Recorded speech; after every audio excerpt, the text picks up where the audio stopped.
Hi friends, எல்லாருக்கும் வணக்கம்.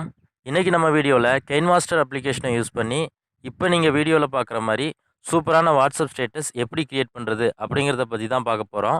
வீடியோவை ஸ்கிப் பண்ணாமல் ஃபுல்லாக பாருங்கள், அப்போ தான் உங்களுக்கு புரியும். இந்த வீடியோவுக்கு யூஸ் பண்ணியிருக்கிற டெம்ப்ளேட் எல்லாமே டிஸ்கிரிப்ஷனில் இருக்குது, தேவைன்னா டவுன்லோட் பண்ணி யூஸ் பண்ணிக்கோங்க. வீடியோக்குள்ளே போகிறதுக்கு முன்னாடி நம்ம சேனலை இன்னும் சப்ஸ்கிரைப் பண்ணலன்னா சப்ஸ்கிரைப் பண்ணிக்கோங்க. கூடவே பக்கத்தில் ஒரு பெல் பட்டன் இருக்கும், அந்த பெல் பட்டனையும் கிளிக் பண்ணிட்டீங்கன்னா நாம் போடுற எல்லா வீடியோஸ்க்கும் உங்களுக்கு ஒரு நோட்டிஃபிகேஷன் வந்துடும். ஓகே ஃப்ரெண்ட்ஸ், வாங்க வீடியோக்குள்ளே போகலாம்.